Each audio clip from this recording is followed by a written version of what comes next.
we pick a woman to hate. We find a reason why it's morally justified to hurl any amount of abuse at her. And then we do it. And then a bunch of years later, we're like, guess we were wrong.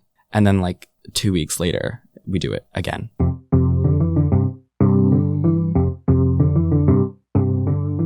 Hello. I'm Matt Bernstein, and welcome to A Bit Fruity, the weekly podcast where we're joined by celebrities, journalists, thought leaders, and experts, and we really dig into the cultural and political moments that are shaping our lives. Really quick before we start, if you like the podcast and want to be notified when we release new episodes every week, you can follow us on Spotify or Apple Podcasts or wherever you get your podcasts. And we're also on Instagram at A Bit Fruity Pod, and on YouTube, etc.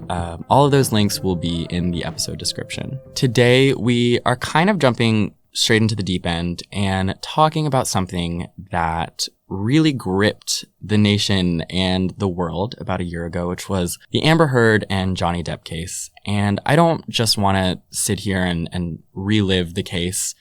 So that's not what we're going to do, but we are going to look at it from the standpoint of how the public's reaction to it and how we as a collective kind of failed not only Amber Heard, but women, how we failed victims of abuse, how we misunderstood what it means to be a victim of abuse, and how we failed ourselves as a kind of post-Me Too society that thinks of itself as one that supports and believes victims when clearly it doesn't.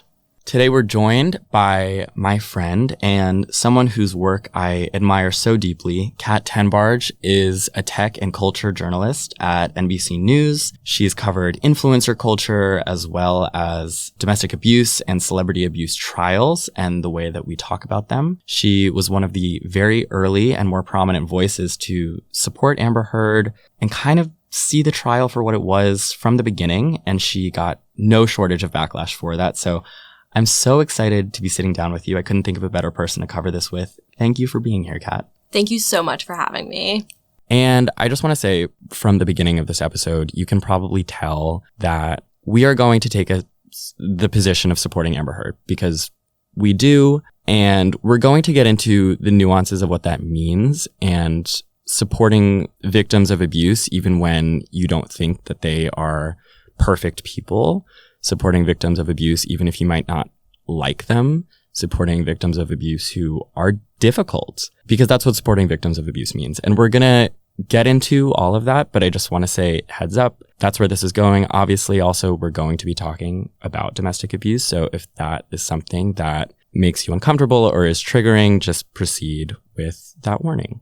Again, I don't want to get bogged down in an hour of talking about in reliving this trial. But I do think it's important for us to have a conversation about Johnny Depp, Amber Heard, supporting victims of abuse, the online backlash, the people who profit off of this. I think it is important to lay a little bit of groundwork. So could you, Kat, tell us about how this trial came to be? Yes.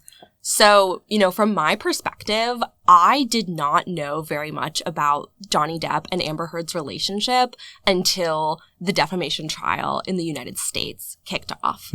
And because that wasn't the first trial. Right. Yes. It's like with regard to their abuse. In the history of their relationship and also everything that happened after their relationship, the U.S. defamation trial came along very late in the process. There was so much that happened before then. And so from the get-go, people tend to hyperfixate on the verdict of this trial and the public opinion during this trial. But in order to accurately assess what happened here, you have to go back to the beginning. And I think that by looking at just the messiness that was presented last May, it was easy for people to get confused because they were seeing the most volatile sides of both of these figures at the worst points of their lives. When it wasn't always like that. Exactly. There was obviously a time before. And when you examine that time before, it becomes really, really clear what actually happened. And, for me as a journalist, I've had people say, like, why do you take a position here? Like, why are you choosing to support Amber or defend her? Shouldn't you be unbiased? And so I think my position on it is, as a journalist, you are supposed to be the one looking at all the evidence, looking at the full timeline, and coming to a conclusion. And another thing that's important for journalists to do is to hold systems of power accountable. And so people will be like, oh, how can you disagree with the verdict? And it's like, well, first of all, which one? Because there was one before. Because there was one before that did not take Johnny Depp's side. Exactly. And so it's like, even just looking and also, it's not like thing, you have to uncritically accept the verdict of that comes from a criminal justice system that is historically broken and does not often side or favor victims of abuse. But sorry, let me continue. Exactly. I mean, for me, one of the very first connections I made as the trial was actually happening was going back to O.J. Simpson. We saw a lot of the same attitudes and media consumption habits on display. The difference is we're in the TikTok era. And so when O.J. Simpson's trial was being televised, people had a way into the courtroom for the first time in a really big way, where it felt like the entire country was watching these events unfold. But the difference in the Depp-Heard trial is people were actually creating content alongside it, that people were consuming the trial mainly through viral content. Right. Like it felt like very quickly. I mean, if you were on any part of the internet during spring of 2022, you came across Johnny Depp, Amber Heard content. And like oftentimes it was parody. Like I remember SNL did a skit where they were like, I mean, SNL is in nature, it's comedy, and they were making a comedy routine out of this trial about domestic abuse that was ongoing.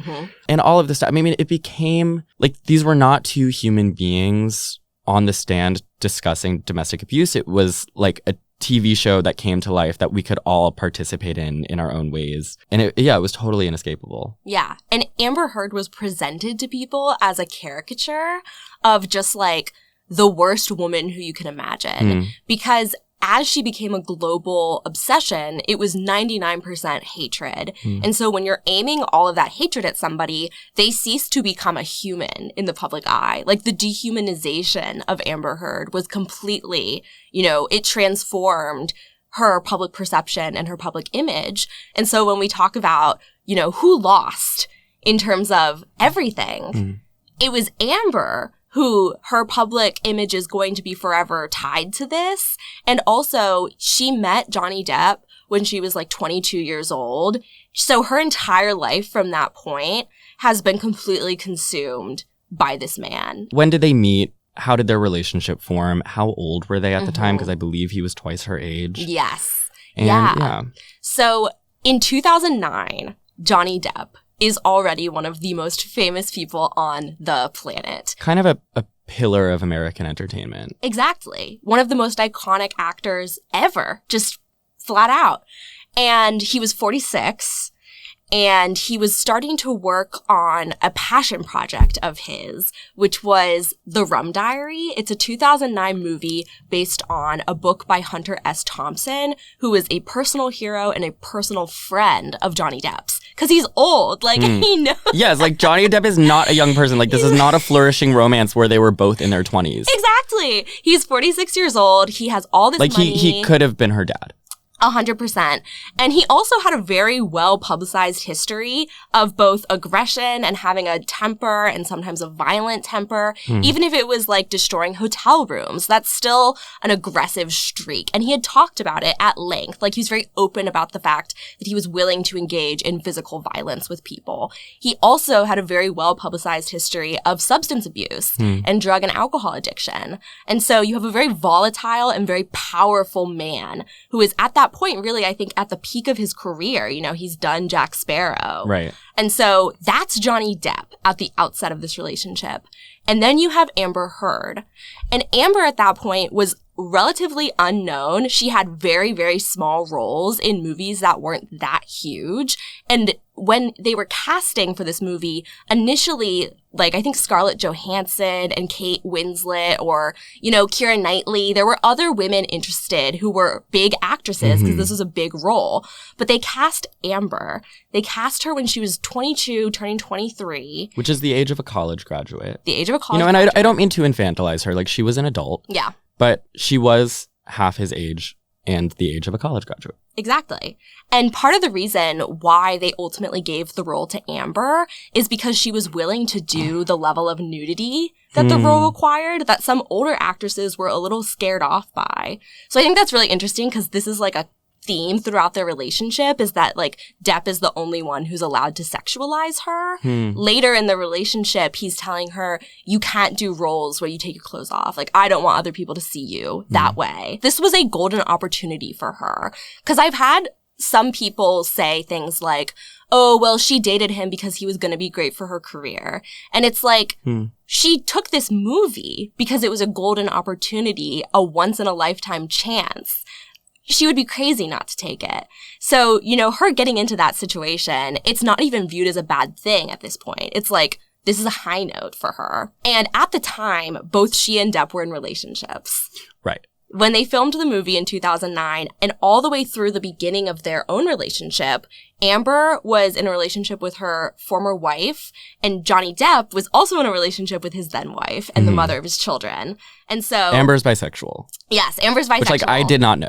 Yeah, she's bisexual. Bisexual people are more likely to be victimized in relationships. And also, like, the topic of her sexuality is a recurring theme throughout the allegations of abuse. So it's really interesting that he set his sights on her as she was having her first serious relationship with a woman. Right. And I mean, in some of, like, the texts and audios and whatever, he kind of, like, weaponizes her bisexuality against her and like kind of the image of her being a slut. Yeah. He calls her a lesbian camp counselor. Yeah. Yeah. He definitely weaponizes a lesbian camp counselor, which, like, why is this an insult? I know, right? That's like, if someone ever called me a lesbian, like adjacent to a lesbian camp counselor, I'd be like, fuck yeah. Yeah. I'd be like, I should have thought of that for myself.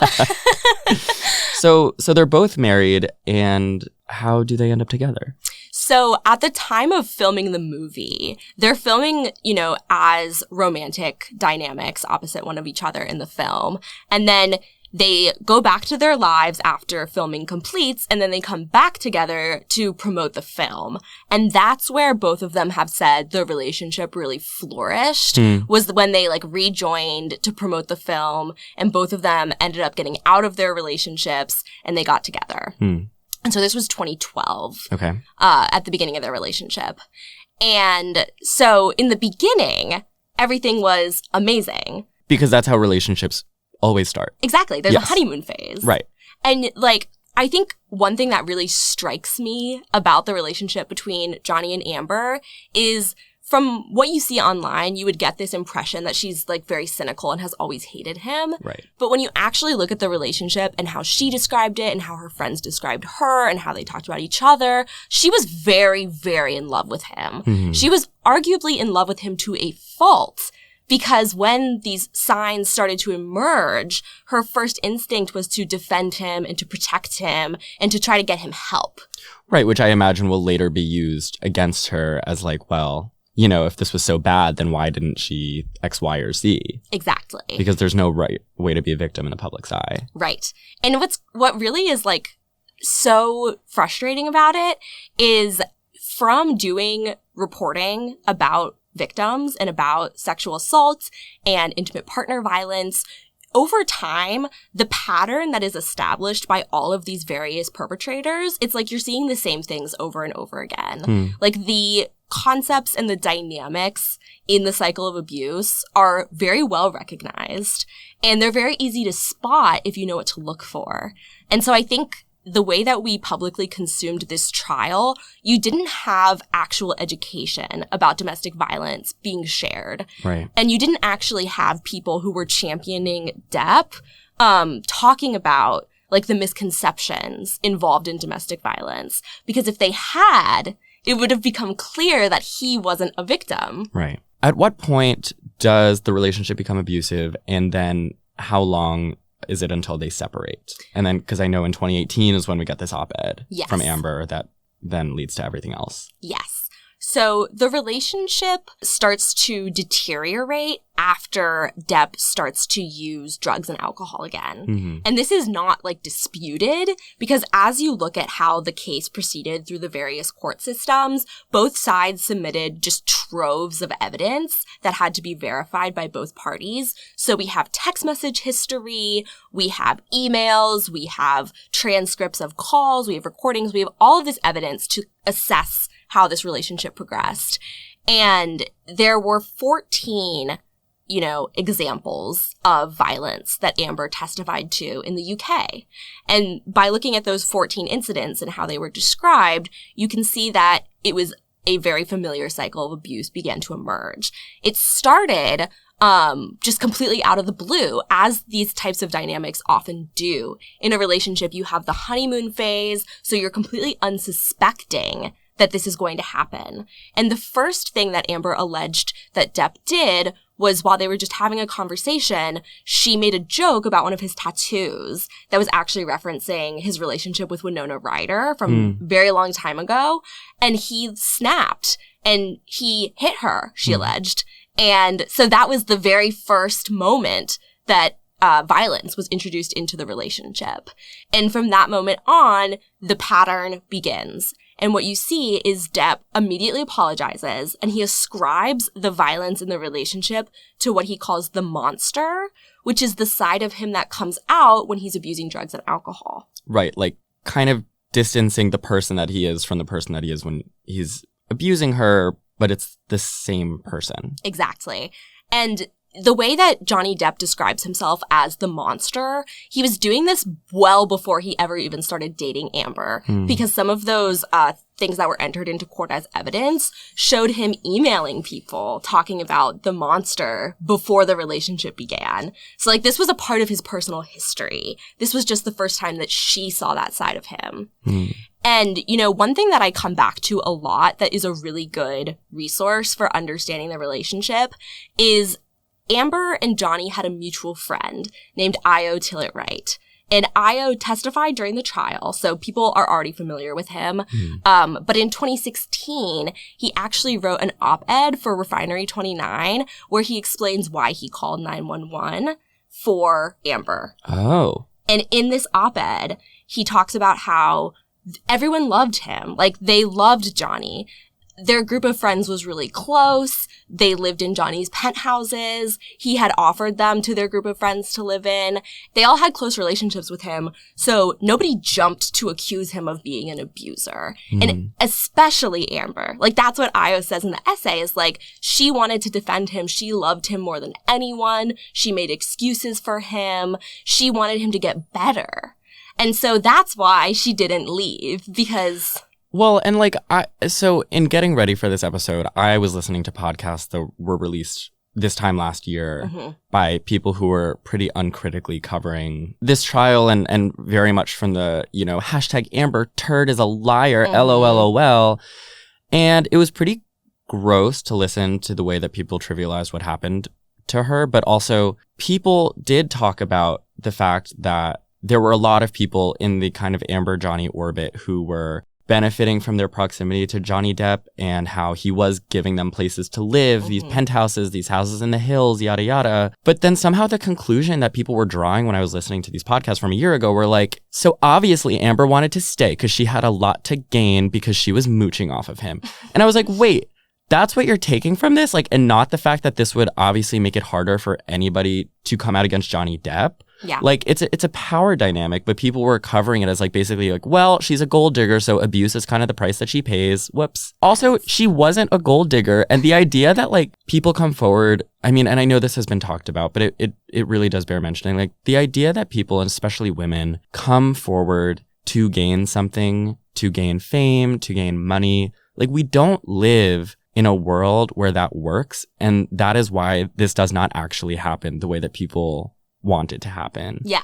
Like, we don't live in a world, and this was showcased in this trial, we don't live in a world where women who come forward with abuse are valued, are believed, are listened to, are much less rewarded. Exactly. And so this like constant thing of like, well, Amber was planning this from the beginning so that she could then come forward and reap the benefits of coming forward about being an abuse victim. It's like, what benefits? I mean, we saw it last year. What benefits did she reap? She was abused and now she can't go in public without being, you know, every paparazzi stop being disseminated across the entire internet. Exactly. And she has no money. Exactly. And also, people say that Amber planned all of this or that she made it all up so that she could benefit from the Me Too movement. But the Me Too movement didn't happen until after their relationship ended and she had already accused him of abuse. Right. So the Me Too, their relationship ended when? So they were married in 2015 and then they divorced in 2016. And the Me Too movement was the end of 2017. Yes. So they separate at the end. They separate in 2016. Yes. And then in 2018, Amber writes an op-ed in the Washington Post that becomes the basis for this trial. Yes. And so at the time of the separation in 2016, it first made headlines because she got a temporary restraining order against him. And she went to court and she came out with a bruise on her face. And so these photographs immediately come out. And there's this revisionist history narrative that right from the get-go, people supported Amber and denounced Johnny Depp. But that did not happen. And that's what her op-ed was actually about. Was, you know, she came forward as a victim of domestic violence in a pre-Me Too era. Right. The second she stepped out of that courthouse with that bruise on her face, there were people outside chanting at her, calling her a liar. Right. So from the very minute she accused him of abuse, the whole world was against her. Right. And like we look back on her decision to come forward in a quote unquote post Me Too era that we live in now. And we're like, yeah, well, she was just riding the wave and, you know, into the sunset. And it's like, no, the wave didn't exist yet. There has never been a particularly empowered time for women to come forward about being victims of abuse. But like, if there ever was one where that did not exist at all, like this was that time. This was very much pre Me Too. Yes. And so after she got the temporary restraining order and things settled down a little bit, she and Depp came out with a joint statement where they said that their relationship was volatile at times, but was ultimately a loving relationship. And they said neither party had made false accusations for gain. So at that point in time, there's no argument on the table that there was some sort of violence in the relationship. And then things start to change because Depp acquires new legal counsel, and his new legal counsel has a strategy in place to flip the tables. And all of a sudden, Amber's not the victim. She's the abuser. And this is a really common strategy that abusers use called DARVO, which stands for deny, attack, reverse victim, and offender. So you're denying that you're the abuser, and then you're reversing the attack and saying, actually, you abused me. And so this is a very old tactic, but we've seen it used with great success in the Depp Heard trial because it's being reframed in the context of the Me Too movement. Well, and this is a kind of manipulation of the facts that Amber Heard will end up having hurled against her by everyone alive. Like Amber Heard is a manipulative psychopath when it's actually like, no, Johnny Depp's lawyers were manipulative psychopaths, but like that couldn't be true because he's Jack Sparrow. Right. And like he has such a cool demeanor on the stand. Yes. Like that. So that is one of the things that drives me so crazy is people were like, he did such a good job in court and she did such a bad job. And I'm like, he's one of the greatest actors of all time. Right. And like, I mean, yeah, it was just people being like, how could he lie? He talked like this. I'm like, we're watching a television show. Yeah. Like, and we shouldn't be. We all need to turn it off. Yeah. So in 2018, she publishes this op-ed in the Washington Post where she describes being, the face of women who come forward with abuse and then facing society's wrath, which by all means of evidence that we have is true. Exactly. Yes. So she writes the 2018 op-ed, which by the way, was not even that big of a deal. Like, before the 2022 defamation trial, I don't think people were widely reading or widely sharing this op-ed. It wasn't that big of a deal. No, it was not a viral essay. No. By any means. No, but they saw an opportunity. And that is what is so vexing about all of this is like, people are like, she can't leave him alone. What are you talking about? Right. She wrote an op-ed where she didn't name him. Right. And then his lawyers proceeded to sue her for defamation across multiple continents. First, they sue her in the UK, and they lose. Then they sue her in the US in a state where neither of them have ever lived, where they never went in their relationship together. The only reason they were allowed to do it in Virginia is because that's where the Washington Post is published. And it's like, yeah, she's obviously the one in this situation who's like seeking attention and fame and money, which is why they're suing her across the globe. Yeah. And like, what? It's over an essay that he was not named in. Yeah. And they also are building their case around the idea that her op-ed had damaged his career, which is really laughable. Right. I'm laughing. Right. We are ridiculous. Well, and I mean, yeah.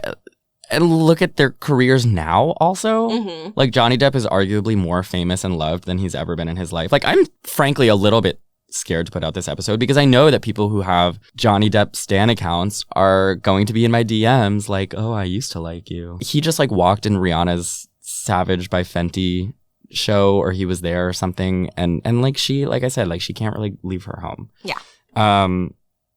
So this trial ensues, and Amber has a mountain of evidence that shows she was abused. And then Johnny Depp also has evidence that she, at points, fought back? Yes. And basically, so in 2020, Johnny Depp's team leaked some recordings to the Daily Mail. Right. Notoriously anti-women tabloid, the Daily Mail. Right. Which was instrumental in Britney Spears' downfall. Yes. Which has been instrumental in Meghan Markle. In all of these attacks on prominent women, you know, these tabloids appear as these characters. But everyone accepted it uncritically and was like, no, this time it's legit because Amber Heard sucks. Right. And, you know, the audio that they released that I would argue is the overwhelming piece of evidence that people cite when they say that she abused Can him. I guess? Yes. Is it the one where she's like, tell them I hit you. Yeah. See if they believe you. Yep. Yeah. Because I mean, I wasn't even paying close attention to the trial, but like at the time, like that was like one you could not escape. Because what did she say in the audio? So in the audio, they're having an argument and Johnny brings forward the idea that he's gonna accuse her of abuse. And she laughs and she's like, tell the world, Johnny, that I abused you. Like, man, I'm a victim of abuse too. And she's laughing because it's so ridiculous because to her, at this point, she's lived through multiple years of this man beating her up. Right.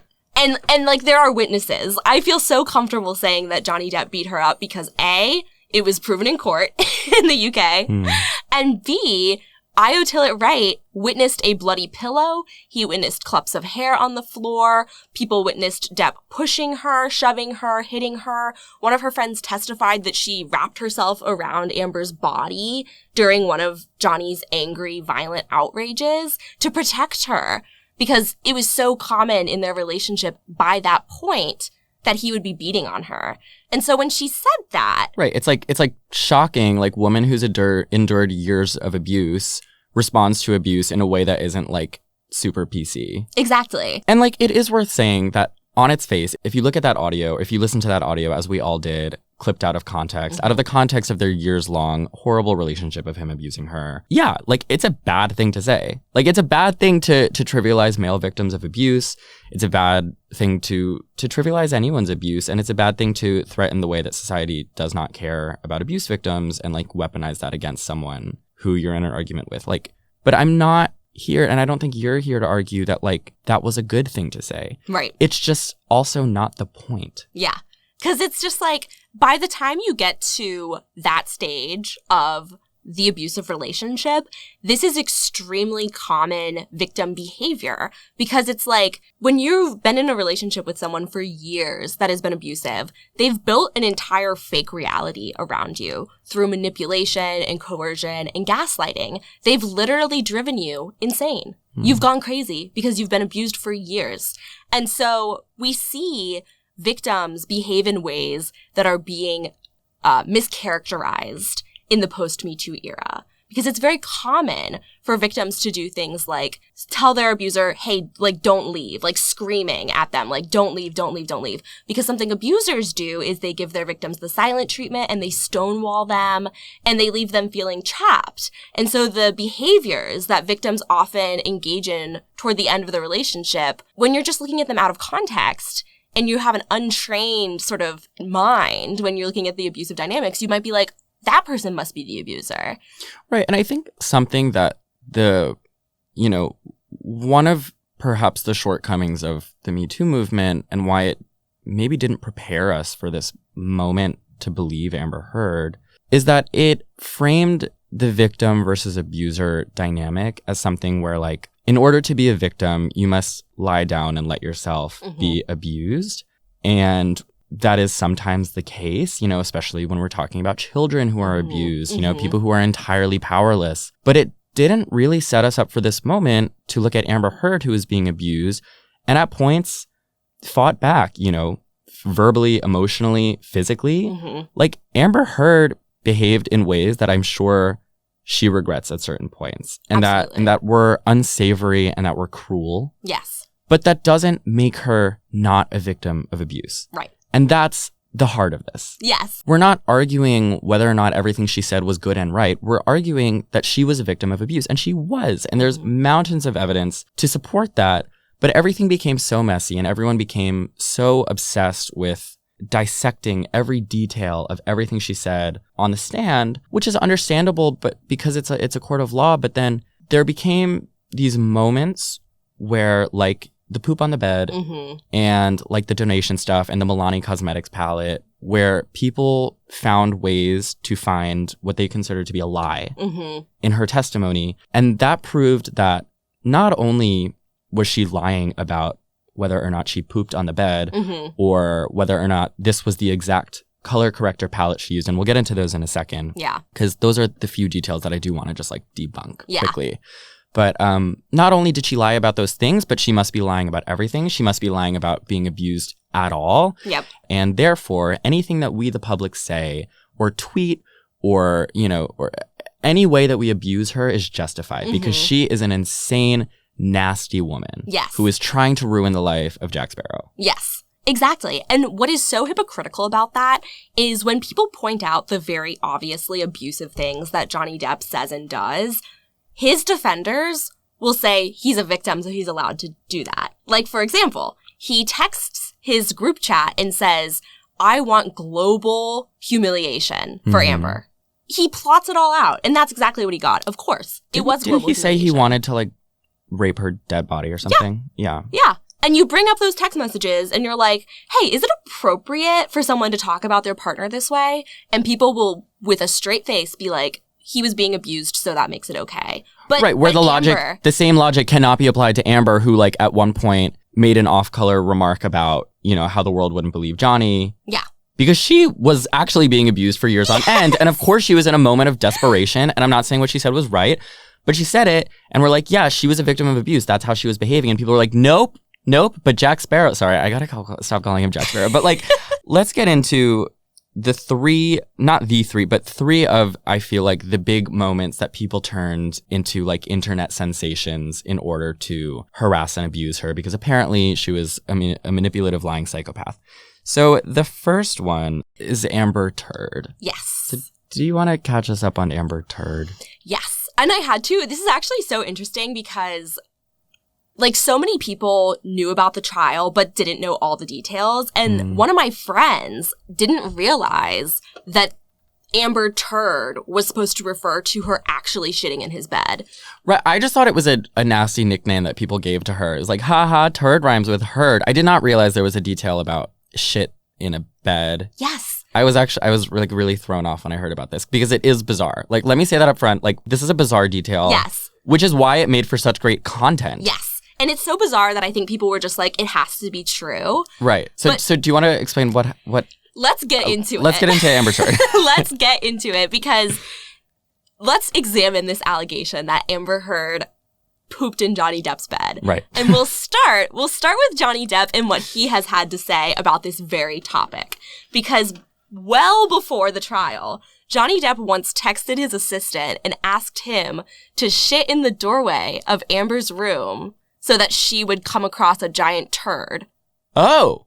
So he tried to do this one. He tried to do this. He wanted to shit. Okay, but in the same way that, like, so much of what he says and does is projection, the Amber Turd thing is entirely projection because it was initially his idea. Oh. And I didn't know about this. Yeah, no, it's nuts. And like, again, this is a text message that was entered into the court as evidence, so it had to be approved by both sides. Like, there's no denying that he once texted his assistant and asked him to do that. And he asked his assistant, he was like, shit in Amber Heard's doorway.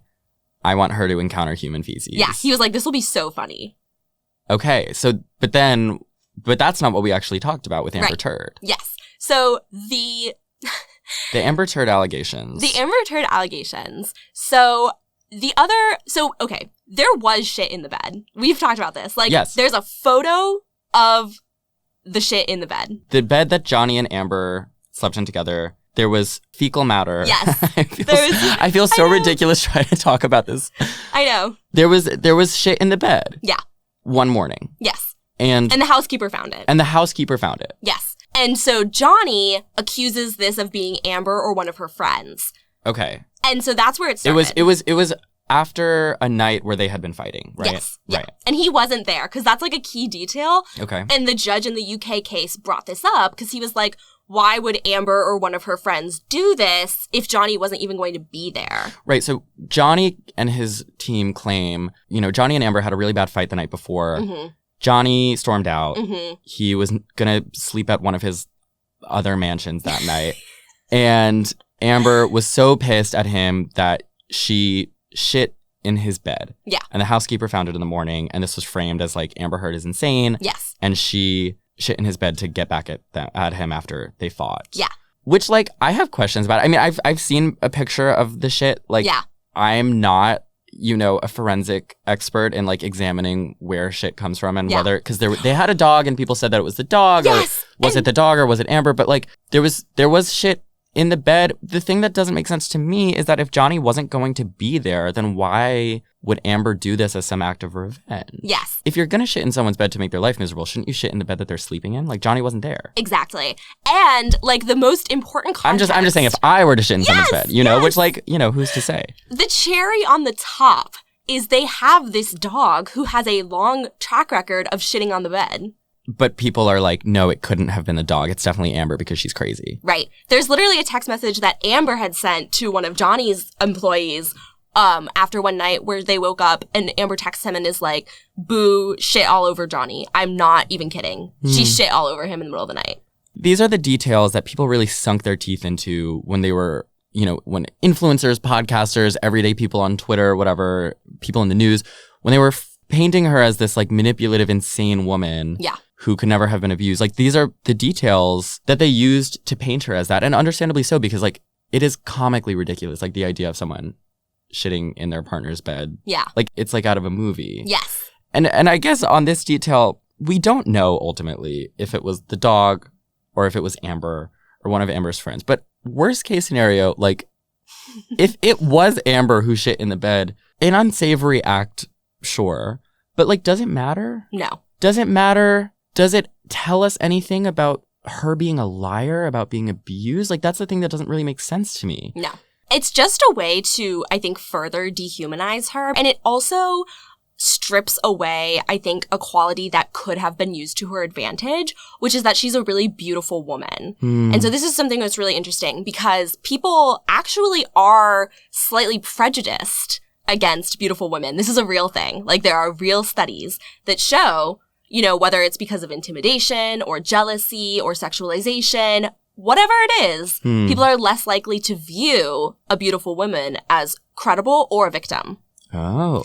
And so this is already something that is a dynamic with Amber, but I think that calling her Amber Turd and creating this image of her like doing something so disgusting was a way to further dehumanize her and also strip away that idea of having beauty or elegance or tastefulness. Like, it was a way to immediately present her as immature, childish, disgusting, and animalistic. Right. And so it was very successful, but it was all part of the smear campaign. Right. And it was like cartoonish. And something that I return to a lot when I think about this trial is all of the people who the second they're, because people were just being so extremely abusive towards Amber online. And like, I feel like it's really hard for anyone of any belief with regard to this case to look back on the things that were said to and about Amber Heard in the media and be like, yeah, that was all justified. I mean, actually, there definitely are a lot of people who believe that. But I think normal people with human empathy, might I say, would look back and be like, that was really fucking wild, the way that we treated her. And like the Photoshop pictures of her, like the shit. I mean, it was just crazy. And I think a lot of people go, well, you know, it's so important to recognize that men can be victims of domestic abuse. And it is bad that oftentimes we overlook that as a society. But that's not really what anyone's arguing. No. And at the time, relentless campaigns and jokes and videos about Amber Turd isn't exactly doing anything for male victims of abuse. No. And we saw some of those very same creators who made the Amber Heard hate propaganda in cases where there are male abuse victims, with the leading example being Anthony Rapp and Kevin Spacey. Did those people support Anthony Rapp? No. They actually undermined Anthony Rapp because when Anthony... Which Anthony Rapp is an actor. Yes. And he was in Rent, among a lot of other things. He's wonderful. I love Anthony Rapp. Yeah, he's amazing. But he was the one who, for context, he was the accuser who came forward accusing Kevin Spacey of sexual assault, and kind of, you know, that was the end of Kevin Spacey. Yes. Yeah. And at the time, and I mean, there are obviously, like, there are many other allegations against Kevin Spacey too. When Anthony Rapp most recently was in court testifying about this, the jury did not side with him. Yeah, he lost. Yeah. And so all of the people who were making noise about male victims in support of Johnny Depp were nowhere to be found.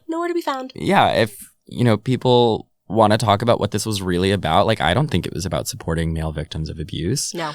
I think maybe it was about supporting Johnny Depp to an extent because they love Johnny Depp, but it was, you know, people behaved in ways that were so abusive to like an animalistic point. Yes. And then the second any of it was questioned, we just immediately go to this like morally superior grandstand place of like, well, this is about what Amber Heard represents. Amber Heard is going to undermine you know, future victims of assault. You know, this is giving them a bad look, and we're, you know, it was all, and we're defending male victims of abuse. It was like, no, you're just having fun harassing a woman. Yeah. You're just enjoying the savagery of this. Yes. And like, at the very least, admit that. Yeah. This is not about changing society for the better. like, I mean, it's laughable. Like, this is not about any of that. This is just about you having fun, like dancing on a woman who's been abused. Exactly. And because you see her as more powerful than yourself. You're just someone on Twitter. She's a rich and famous, beautiful woman. Yep. And our culture loves to do this. Right. We do this over and over and over again. And occasionally people stop and are like, why do we keep doing this? Right. And then we do it again. Yeah. And that's the really insidious underlining of all of this, is that what happened to Amber Heard contributed to a post-Me Too backlash that seeks to undermine all victims. Right. You know, another thing that people really got a thrill out of, and I want to talk about this because when this was all on TV last year, I was not like touching it with a 10-foot pole. I really, it didn't feel like any of my business. And also just watching the way people were behaving online around it felt really gross to me. And I also have never watched Pirates of the Caribbean. But one of the things that caught my eye was the Milani Cosmetics makeup palette thing. And this was something that people really used to like, again, smear Amber Heard as like a psychopathic liar. Yeah. So my understanding of it is Amber Heard, you know, because she was being physically abused regularly, she, as many people who are abused do, they cover up their bruises with makeup. Yes.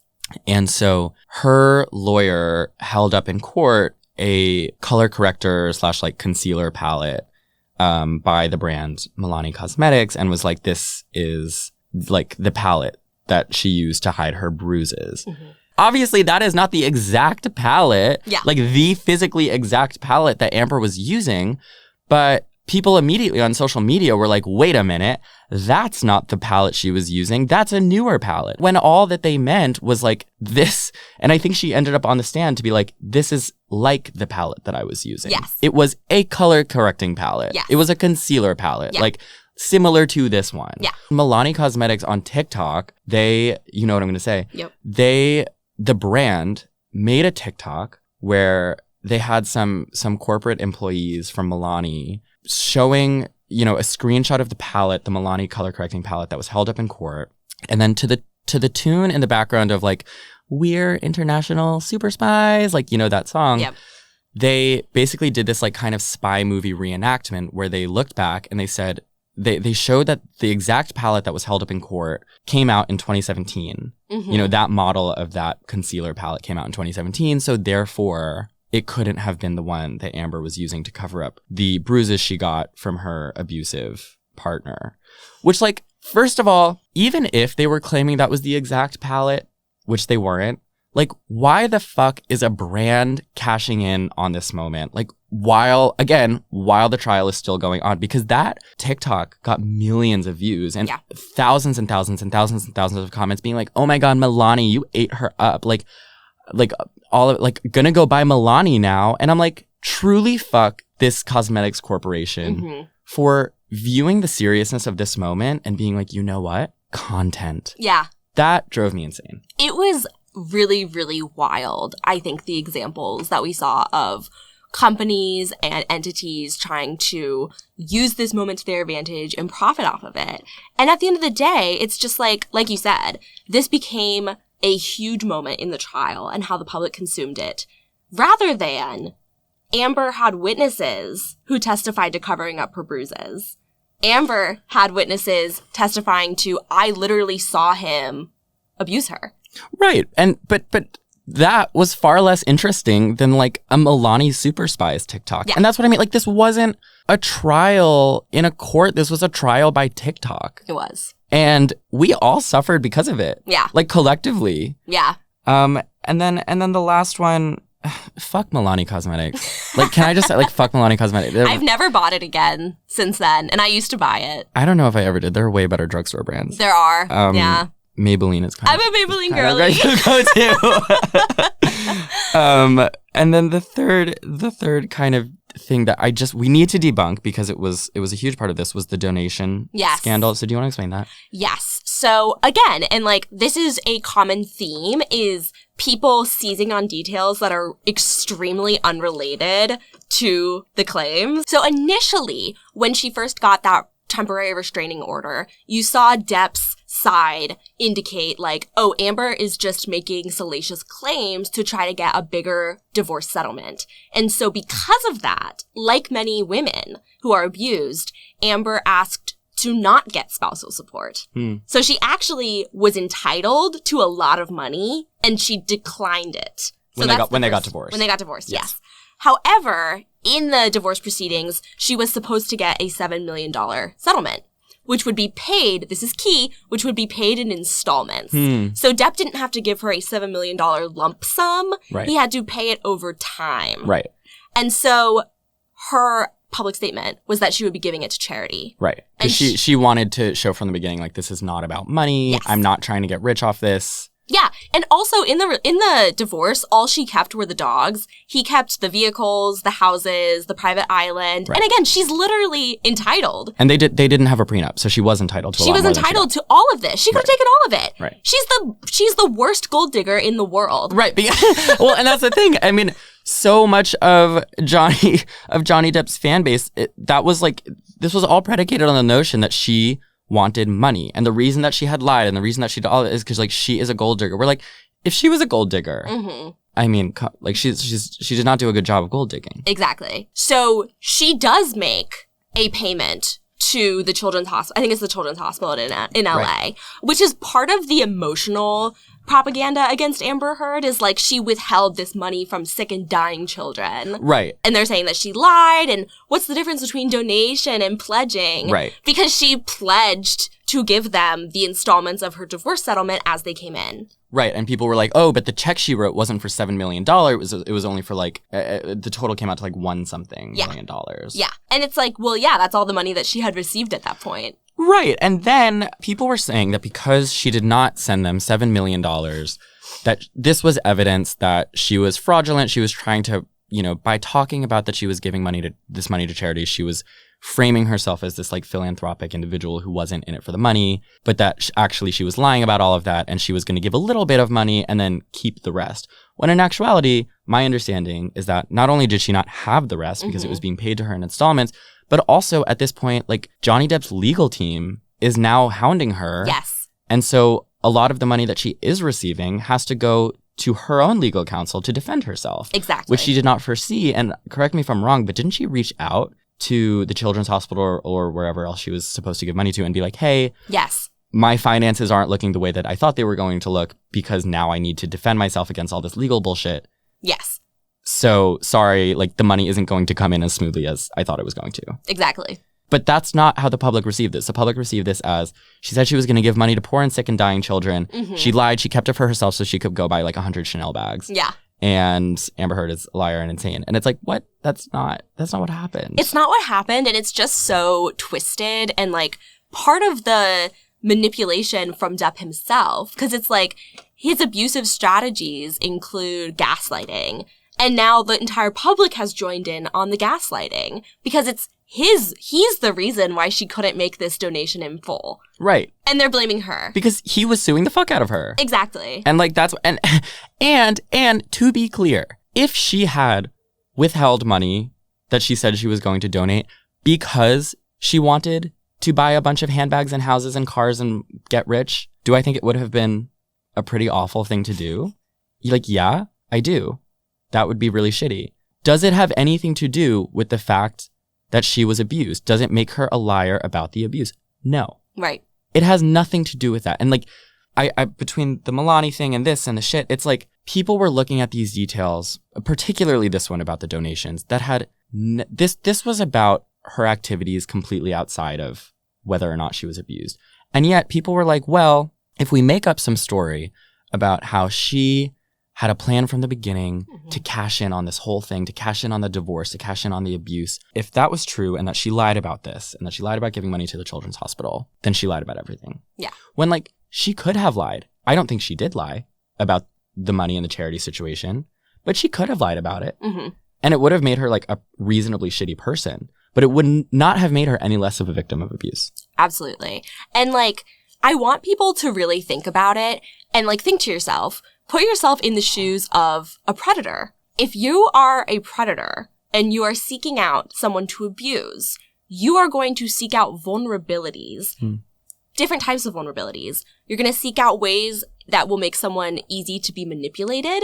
And you'll also seek out ways to discredit people after the fact. Abusers specifically seek out people who they know aren't going to be believed. It's all part of the cycle of abuse.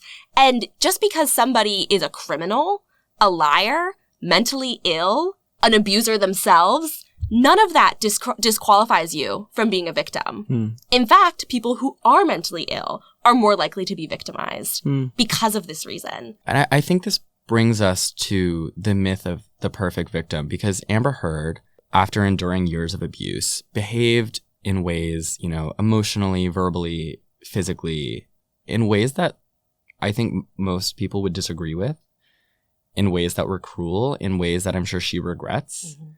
But that's also like the case for a surprising amount of domestic abuse victims. Exactly. And that's not a reality that I think we're willing to accept. Like, we want victims to be completely like docile and have a clean slate and be, you know, this quote unquote perfect victim who has never done anything wrong. And if you claim to be, and this is what I kind of feel when I look at the way the internet behaved and the public behaved, you know, a lot of people who say that they support victims but did not support Amber Heard because she was not the type of victim that they would like to support. If you're waiting for that person to support, you're never going to find them. Exactly. And you don't support victims. Exactly. Yes. It is so frustrating to hear people espouse this view of survivor acceptance without actually accepting any survivors. Right. And that's what you get from the legions of people who identify as supporters of Johnny Depp and this Men Too movement. It's not about embracing a new kind of survivor. Alex Winter is a prominent survivor.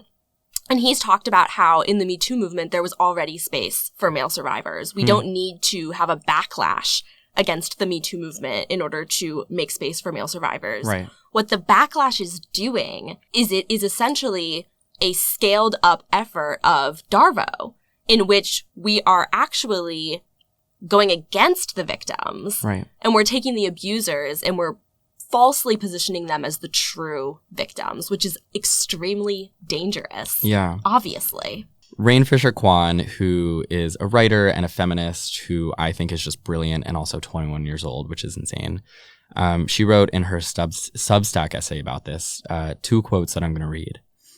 And again, this is not to say that Amber Heard is perfect. She was cruel. She was callous. She's lied, just as Depp has. Most importantly, like many, many women trapped in long-term abusive relationships, she absolutely engaged in emotional toxicity and a degree of physical violence. For anyone familiar with cycles of domestic abuse, this is nothing new. Reactive violence is an extremely common result of psychological degradation and fear responses that come with sustained abuse. Of course, violence is never okay, but the complete dehumanization of women who behave imperfectly in torturous circumstances is just one half of a catch-22, which conspires to keep all women silent. If you were abused and did nothing, they'll say you weren't abused at all, and so you're a liar and therefore an abuser. If you were abused and you fought back, it means you were an abuser to begin with. And then the second quote, a little bit later in the essay, she says, much of popular discourse acts as though there are only 2 feasible options when it comes to Heard's and really any woman's innocence. She's either an evil, psychotic manipulator who's guilty on all accounts, or she must have been a perfectly innocent angel who's never done anything wrong. I don't think Amber Heard is a feminist hero. And I'm not saying this to make my support of her more palatable or to perform impartiality. I'm saying it because she shouldn't have to be. I think it's essential to a much larger point, and in reality, far more controversial, to believe Amber Heard is a victim while also acknowledging her wrongdoings. Once you start pushing the idea that a woman has to be perfect in order to be believed, you head down a road that ends with the systemic exorcism of any woman too human to be a good victim. She ate. She said that better than I could have ever. You know, we're getting to the end here, but Amber Heard did not make money off of this situation in the way that all of her critics seem to believe was her goal. But I know you, Kat, as someone who has long covered influencer culture, there were some people who did make a lot of money off of this situation. Would you like to talk about that? I sure would. So, you know, when you look at the pro-Johnny Depp movement, it started well before the 2022 trial. It started back in 2020, actually, and maybe even before, because he always had fans, and so he always had people who were willing to defend him. But you actually saw more of a campaign forming around the idea that Amber Heard was the true abuser. And so for years, you've had various content creators on different platforms, mostly YouTube, starting to build this narrative and starting to build this framing. And the framing, I always refer to it as just Johnny Good, Amber Bad. Whatever happens in the case, they frame it through this narrative of Johnny Good, Amber Bad. And so the content that they're creating is ultimately biased. Absolutely. And so by creating biased content in support of Johnny and against Amber, they're able to direct the general atmosphere online because they're priming people before the trial even begins. They're priming people to believe that he's the good guy and she's the bad guy, and that's what we're going to see. And so even when you had, for example, there were many legal commentators who covered this, and a lot of people were like, oh, I watched the trial every day. I watched it on YouTube as people were providing their legal commentary. And if you actually watch that commentary, they're doing it with this bias. They're doing it with this slant. Right. And they're doing it because they're making money directly from that bias. Right, because people weren't tuning into videos that supported Amber Heard or were, you know, at the least bit critical of Johnny Depp. Yeah. And the only reason that they would tune into those videos, as they tuned into your tweets at the time, Kat, were to then get in your messages and DMs and comments to abuse you in the way that they were abusing Amber Heard. Yeah. Like, they really only wanted to positively tune in to content that was supporting Johnny Depp, and tune in they did. I remember watching The Verdict, which was the only part of this that I watched live. Because at that point, it was like, okay, this is the media event of the decade. I remember watching it on like the Law and whatever channel on YouTube, and it was like 4 million people were watching the live stream at like one single live stream on YouTube. Yeah. I have never seen that many people watching. Like Charli D'Amelio, at the height of her 2020 COVID TikTok fame, like she had on her Instagram account, she would do lives. And I remember she hit like 250,000 people watching her live stream at once, which was insane. That is a fucking lot of people, like 250,000 people watching this one girl. This had, let me do 16 times that. Yeah. Math is hard. Yeah. This had 16 times that amount of people watching the verdict live. Like, people were tuned the fuck in, and every single comment on that live stream was like, I mean, the most abusive, carceral, just like, you know, hit her where it hurts. You know, people wanted to see her fall. Yeah, and there were so many YouTubers and TikTokers and Instagrammers and people on Twitter who are making enormous amounts of money and gaining these enormous followings by covering this with varying degrees of sincerity. Donald Trump Jr. was tweeting about #AmberTurd. And like, there was not, to be clear, the harassment of Amber Heard did not have a left-wing, right-wing divide. It was basically everybody. Yes. And, you know, I think that sometimes you can have surprising agreements with people you might not otherwise agree with. But like, I think in principle, if you see Donald Trump Jr. tweet something and you are tweeting a similar thing, that you should probably stop and be like, hang on. You know, it's like when like Anna Kasparian a few weeks ago was like tweeting all the TERF shit, and then Ben Shapiro was retweeting her. And it was like, Anna, you might, I don't know. Like, if Ben Shapiro started retweeting me, I might be like, am I wrong? Yeah. You know?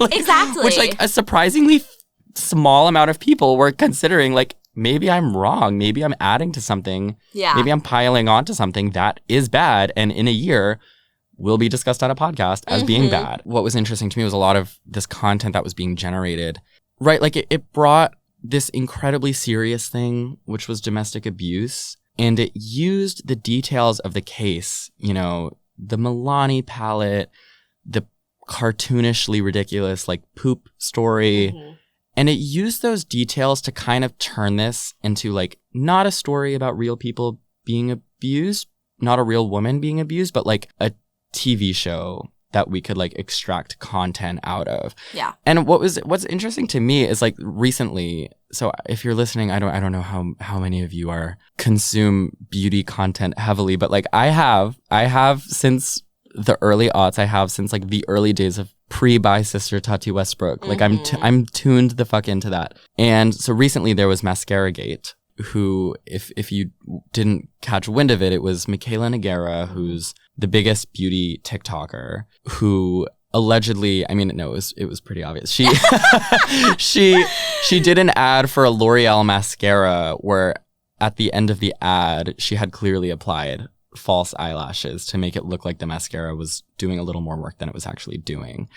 And for like 2 weeks, you didn't hear the end of this on the internet. People, it went from like, sister, I think you applied maybe a demi wispy in there to like, but then like, you know, after 2 weeks, it was like, Michaela Nogueira is literally breaking the law right now in false advertising practices. And like, she needs to be widely condemned. And like, we need to abuse her as much as possible so that we can be doing a morally good thing. And it was like, wait a minute, hold on. Like, okay, yeah, maybe she shouldn't have done the false lash, but it was a pretty small thing. Yeah. Like it was like, yeah, you shouldn't apply a false lash when you're advertising mascara, but like she didn't fucking kill someone. Right. But by the way that people reacted, you would think that she had. Yes. And it was, people were taking that issue and watching the discourse around it. Like it felt the same as the way that people were talking about Amber Heard. It was like, which was an incredibly serious thing in real life, but people took it and kind of dumbed it down. Yeah. In the case of Depp versus Heard, to a place where they could talk about it like as a TV show, you know, or something that could be made, that could make like, you know, content or fun viral TikToks about. And then in this Mascara Gate situation, which was a comparatively like very small indiscretion on Michaela Nogueira's behalf, like people took that and amplified the seriousness of it. So it's like, no, it's not just that she put on a false lash, it's that she broke the law. And it was like, all of these things that we decide to get mad about in the public, you know, in the court of TikTok, they all reach this middle ground of like commercially acceptable seriousness where, you know, if someone is abused by their husband and now they're in court for that, it's like we dumb that down so it's not that serious, where if we're adding to the abuse that she's facing in the public eye, we don't have to feel badly about it because it's not that serious. You know, she's a rich and famous celebrity. It was a funny little poop drama. Like, she'll be okay. She'll be rich and famous no matter what. Then from the other end, we take things like the bi sister vitamin drama of like, you know, and or Michaela Nogueira applying a false lash, and we're like, no, it's serious. It's not just that. It's seriousness enough that we have to make content about this for 2 weeks. Yes. Yeah. It's like a false equilibrium. Right, totally. That treats every like public indiscretion as like an equally important debate that we must weigh in on. Yeah. And you see how we've reached this point of internet culture through the creation of careers that are based around commenting on cultural events, which is what we both do. Which is right. Which, to be clear, is what you and I both do. And like, that's always like commentary has always existed. Like, you know, news anchors do it and bloggers did it in the early 2010s. And like now everybody does it. But the hard thing is that now that we're all commentators, there's no real guideline of ethics involved. And that's when you have these people taking something like the Amber Heard trial and turning it into a sleazy entertainment spectacle because, like, why not? Everything is commentary. Everything is consumable. Yeah. And we should all have an opinion on everything all the time. Yeah.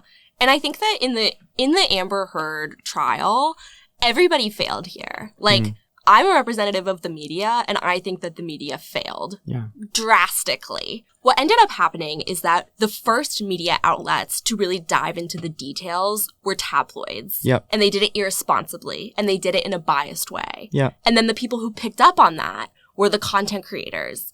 And first of all, media was too slow to respond, because we let all of this percolate and develop in sort of an underground way that when we got to the public desire to have nonstop information around this trial, we had already failed to educate the public. We had already failed to deliver the news to them in a way that they could comprehend, because we've already failed if the entire population only wants Johnny Good, Amber Bad content. And I think that after the trial ended, we started to see some people write think pieces about how we failed Amber and about how Amber really was the victim. And you started to see more of a journalistic shift toward looking at the consequences of this. But I think that where we failed as an industry and where we need to do better, and I think that this can be mainstream news, I also think it can be content creators or just people online, the consumers of all this information, we have to become better at actually covering these things fairly. Because what happened with Amber Heard is you couldn't actually find information that was accurate. If you searched, if you Googled Amber Heard defense during the trial, you wouldn't get anything. Like, there were people... You would get your tweets, Kat Tenbarge. You would get your tweets, which, like, by the way, you were one of the few, and in my eyes, one of the more prominent voices who from the beginning was like, I stand with Amber Heard. Yeah. Could you, like, quickly describe what you faced as a result? Yes. And, like, when the case... Because they came the fuck after you. Yeah. They came after me because I was right. Period. Like, from the beginning. They were like, oh shit, this is a real threat to our narrative. Right. And not because you were like, I am an Amber Heard stan and I loved her in X, Y, or Z movie. Yep. You were like, no, I'm a journalist who has no, you know, motive to take a side other than the one that is correct. Yeah. People, and like, this is such a common misconception that has followed me throughout my career. And I think it's like very, very important is I don't have a monetary incentive to support Amber Heard. She's not paying me. Her PR team isn't paying me. NBC News pays me a salary, and that salary doesn't go up or down based on how popular my takes or my content are. Right. It actually has nothing to do with my tweets at all. That was all me. All original thought. Right. So unless you have an Amber Heard stan account that no one is aware about. Like, now I'm going to, like, start conspiracy theories about Kat Tenbarge. Actually, I'm sure people already did create conspiracy theories about you. Oh, yeah, tons. And so, yeah, so what were some of the ways that people went after you? So they accused me of being in it for the money. Right. And so Which is, like, what do we accuse women of when we disagree with them? We accuse them of being paid. Right. I fucking wish. Right. Like... That would be amazing. No, because like what was actually happening is people were making hundreds of thousands upon millions of dollars supporting Johnny Depp. Right. Like these YouTubers, they actually are making money. In it for the money. They actually are in it for the money. And they made so much money. And that's not, like, there's nothing wrong with making a career. No, absolutely But what they not. were doing was grifting. Right. And grifting is when you make money by selling people something that isn't real. So that isn't real or that you don't actually believe. Yes. Right. And like, I truly deep down believe that a lot of the content creators who made content in defense of Johnny Depp are aware that he abused Amber Heard. Because if you actually are in it that deep, like I had to get so deep, I had to watch the trial, but beyond just watching the trial, I was also reading hundreds of pages of court documents. Right. Dozens upon dozens of screenshots, text messages, audio files, video files. Like I immersed myself into this world because I needed to know who the victim was. Right. And like presumably all these content creators were on some level consuming, you know, that level of detail about the trial too. Yeah. And it's really hard to do that and not see that she was clearly a victim of abuse. Yeah.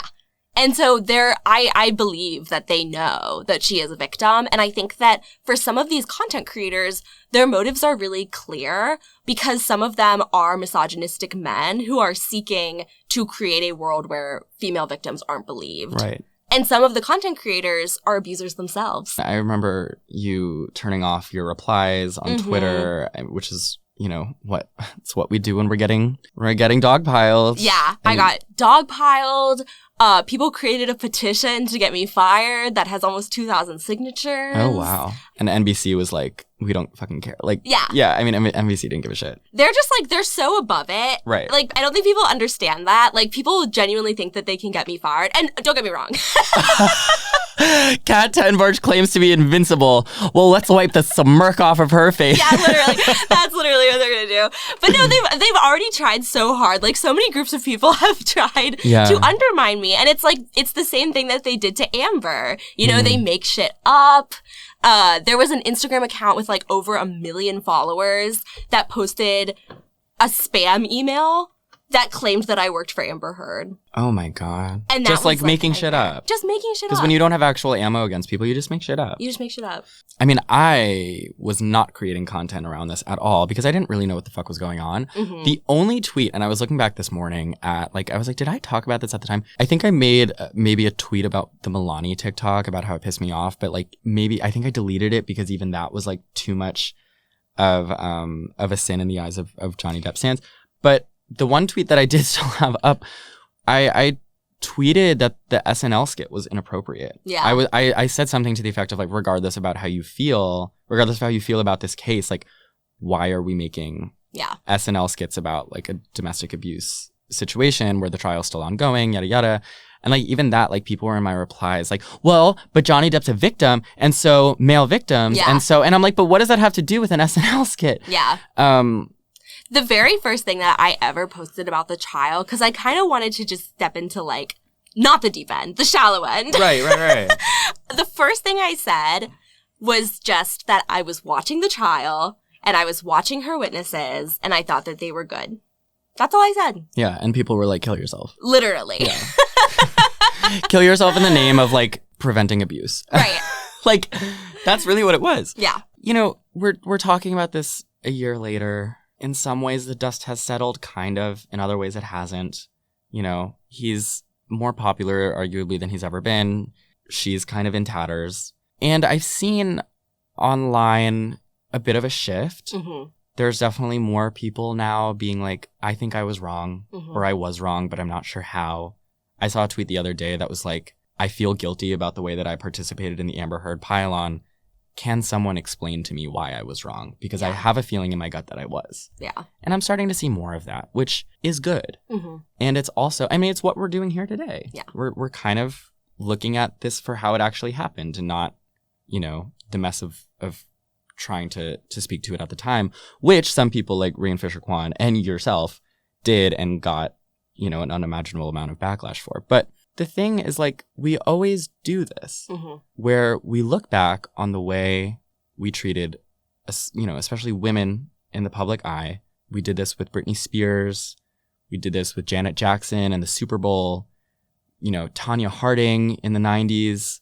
We absolutely harassed these women. And then after we've harassed them and after we've transformed their lives for the worse, we look back and we go, yeah, that was wrong. You know, and when these comparisons are made, you know, when people are like when comparisons between Amber Heard and like Britney Spears, for example, are made, there are Johnny Depp supporters or people who, you know, don't support Amber Heard will be like, yeah, well, the difference is like Britney Spears was actually a victim and also like she wasn't an abuser. Like Amber Heard was an abuser. And so that's why all this is justified. But if you look at what people were saying about Britney Spears at the time when the public was abusing her, it was the same shit in the fact that like people made these grand moral proclamations about like why their harassment of her was not only justified, but like righteous. And so, and I think a lot about Britney Spears in general. I think about her just like a lot, like more than I should.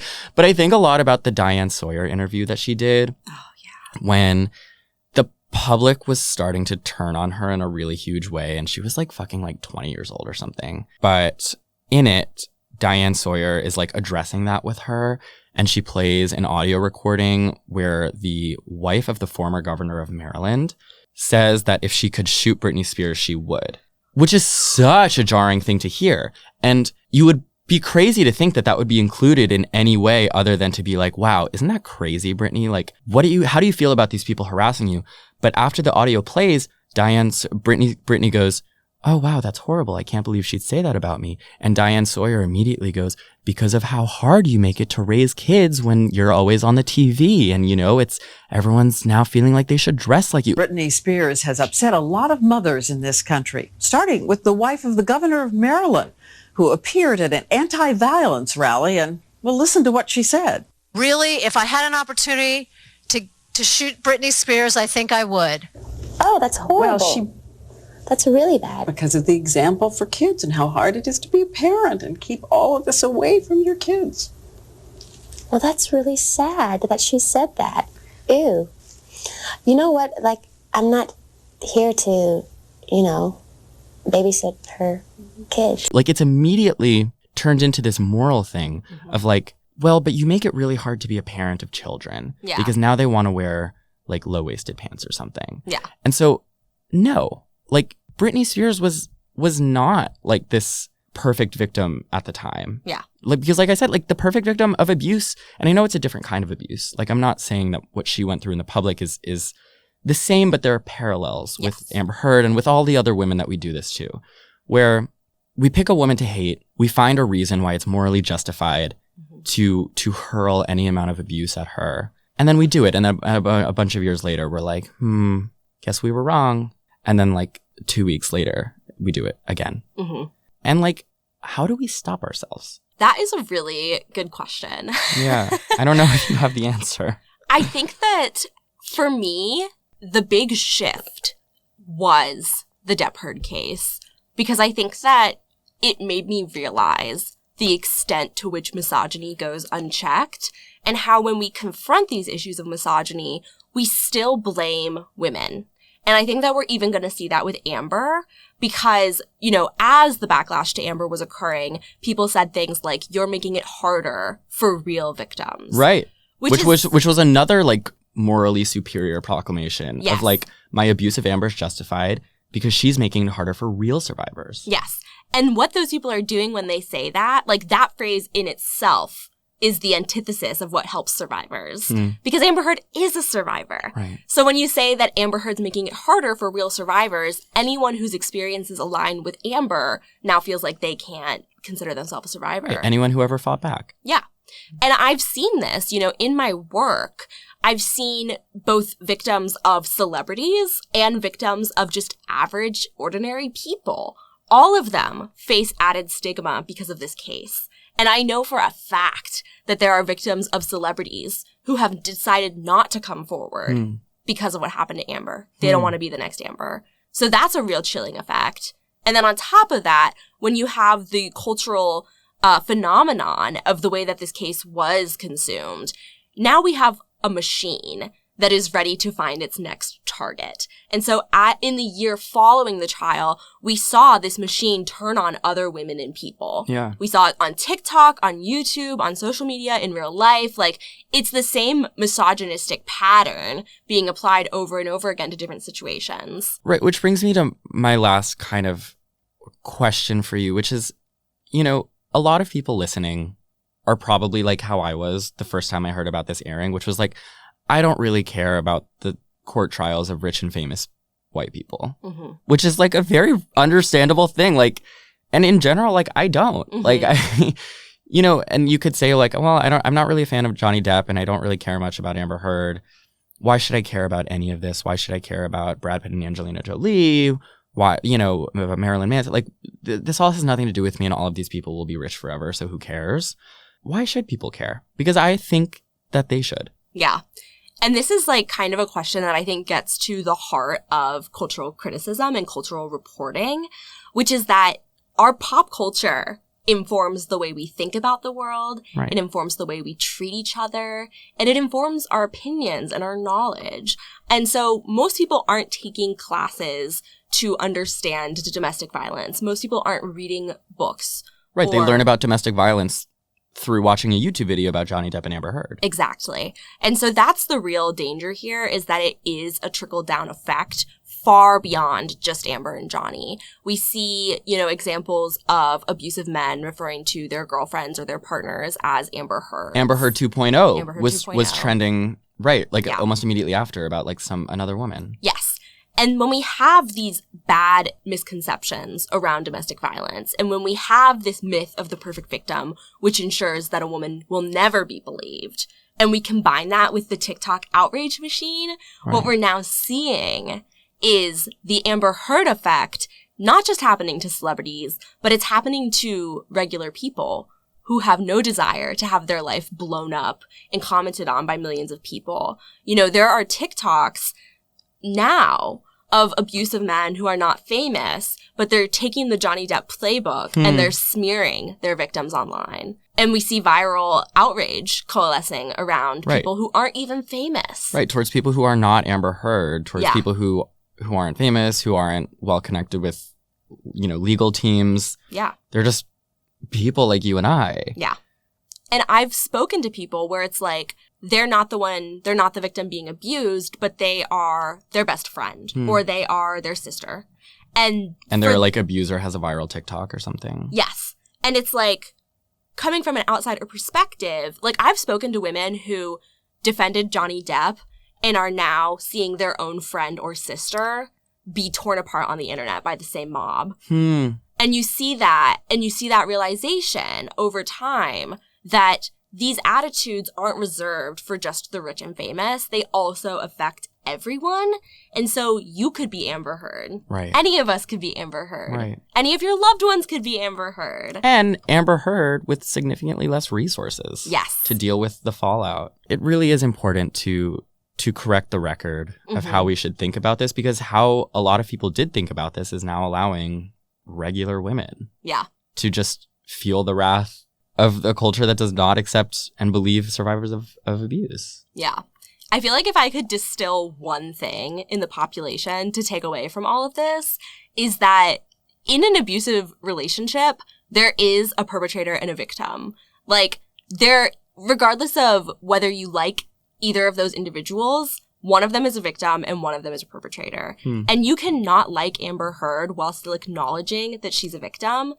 And in fact, if you don't, if instead you retreat to this position that many people view as neutral, which is that they're both bad, that's actually not a neutral position. That helps Johnny Depp, because that's the argument that he is trying to make, is like, my behavior is excused because of her behavior. Right.